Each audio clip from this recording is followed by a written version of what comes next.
India plus media news में स्वागत है आप सभी का। नमस्कार, आप देख रहे हैं गुप्त न्यूज। आज के पॉडकास्ट प्रोग्राम में मीडिया पार्टनर हैं आईपीएम न्यूज, टाइटल एक्सप्रेस और रेड हैंड न्यूज। तो दोस्तों बता दें, आज हमारे साथ जो शख्स हैं उनका नाम है हितेश सुशांत जी। तो चलिए हितेश सुशांत जी से शुरुआत के साथ साथ एक सवाल भी करते हैं कि सुशांत जी, आपका नाम क्यों पड़ा? ठीक है सर, प्रथम आपको सर इस आयोजन हेतु तो बधाई और मुझे अवसर देने हो तो बधाई, और जिनके माध्यम से मैं यहाँ पे आया भाई सुधांशु, जिन्होंने यहाँ तक लाने में, आपसे परिचय कराने में, इस संस्था से परिचय कराने में मेरी मदद की, सबको बधाई देता हूँ। तो 1 मिनट का मैं अपना परिचय दे दूँ। मेरा बेसिक मूलतः नाम हितेश सुशांत, गोला गोकरणनाथ खेरी, उत्तर प्रदेश, जो कि मेरा मूलतः निवास स्थान है, जन्मस्थली भी है। और चूंकि जैसे कि आपने सवाल किया है कि हितेश सुशांत क्यों लिखते हैं, तो देखिए कि हितेश सुशांत की एक अपना एक कहानी है छोटी सी। चूंकि जैसे जब 2 नाम होते हैं व्यक्ति के जीवन में, एक जो होता है कि माता पिता का दिया हुआ होता है, और एक होता है कि आदमी मतलब व्यक्ति को वो संसार देने लगता है या उसके गुणों के आधार पर निर्धारित हो जाता है। तो जो अगर मेरा भूतपूर्व नाम रहा है, या मतलब कह सकते हैं कि घर पे भी जो हमारा नाम रहता है, जनरली जो बच्चों घर पे किसी और से नाम बुलाया जाता है, तो वो हितेश वो सुशांत चलता था। उसके बाद में जब विद्यालय में मेरा दाखिला कराया गया तो वहाँ पे नाम हितेश दिखा दिया गया।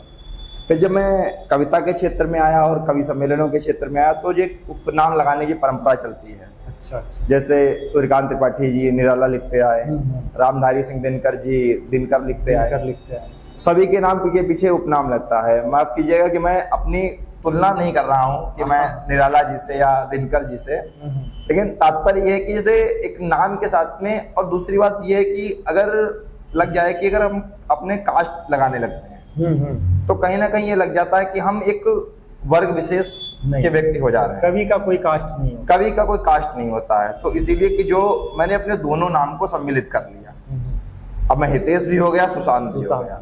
अलग भी करें, अगर हितेश की परिभाषा हित प्लस ईश, कि हित में ही ऐश कर रहा है वो हितेश है, सुशांत जो सुंदर है और शांत है वो सुशांत है। तो आपके नाम के बाद पहला शुरुआत हम करना चाहेंगे कि आप अपने 4 लाइन से करें। सर मूलतः मेरी 4 लाइनें अगर मैं कहूँ तो जैसे कविता क्या होती है और कविता जन्म कहाँ से लेती है। जैसे हम सभी लोग लिखते हैं तो लिखने में कहाँ से ऐसे प्रेरणा आती है कि हमें लिखना चाहिए या क्यों लिखना चाहिए। तो जो क्योंकि हमारे पास सबसे बड़ी ताकत है तो हमारी कलम की ताकत है। बिल्कुल, उस कलम की ताकत से ही हम दुनिया से लड़ सकते हैं, उसी के आधार पर लड़ते हैं। तो वही 4 पंक्तियां मैं रखता हूँ आपके सामने कि अपने सीने पे सारे गम उठा लेते हैं। वाह, बहुत अच्छा। अपने सीने पे सारे गम उठा लेते हैं, दुश्मनों के जख्मों पर भी मरहम उठा लेते हैं। वाह। और हाथ जाते हैं तलवार उठाने के लिए, जमीर गवाही नहीं देता कलम उठा लेते हैं। क्या बात है। जमीर गवाही नहीं देता कलम उठा लेते हैं। तो ऐसे लोगों का मानना है कि लोग कवि जो बनते हैं ज्यादातर धोखा खा के बनते हैं। सर कविता का होना और धोखा का होना दोनों अलग बातें हैं। कि धोखा खाया हुआ व्यक्ति कवि बन जाए, तो अगर धोखा खाया हुआ व्यक्ति कभी कभी मानसिक रोगी भी हो जाता है। बिल्कुल बिल्कुल। तो अब वो क्या, जितने मानसिक रोगी हैं सभी कवि। तो आपके कवि बनने के पीछे क्या राज है?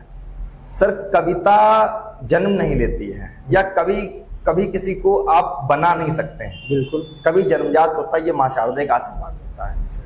कुछ कार्य ऐसे होते हैं जो कि हम अपनी मर्जी से करते हैं, और कुछ कार्य ऐसे होते हैं जिनके लिए ईश्वर हमें स्वयं चुनता है। तो जैसे कि अगर कविता देखी जाए तो मैं 4 पंक्तियों के माध्यम से कभी मैंने लिखी थी, आपको बताता हूं कि कविता को कोई सुरसंगम सार लिखूं तो कम है। कविता को कोई सुरसंगम सार लिखूं तो कम है, कविता को मैं वीणा की झनकार लिखूं तो कम है। बहती नदियां चलती पवने जीवन का हर क्षण कविता है, कविता को अगर मैं सारा संसार लिखूं तो कम है। बिल्कुल बिल्कुल। तो कविता तो सर रग रग में बसी हुई है, कण कण में कविता बसी हुई है। कभी आपको किसी से प्यार हुआ है? सर प्रेम के बिना तो मनुष्य हुआ ही नहीं जा सकता है। अच्छा।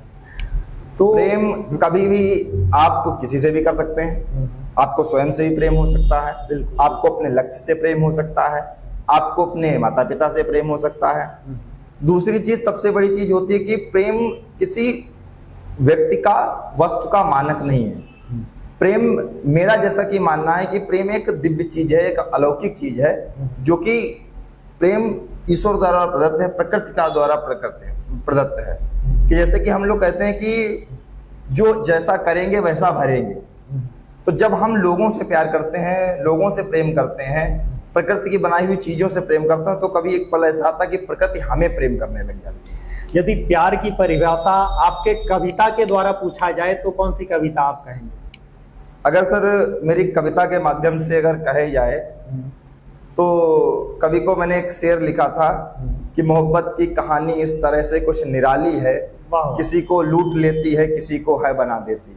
क्या बात! किसी को लूट लेती है, किसी को है बना देती, किसी का साथ देती है, किसी को है दगा देती, किसी के लूट लेते हैं, किसी के सपने हैं सजा देती।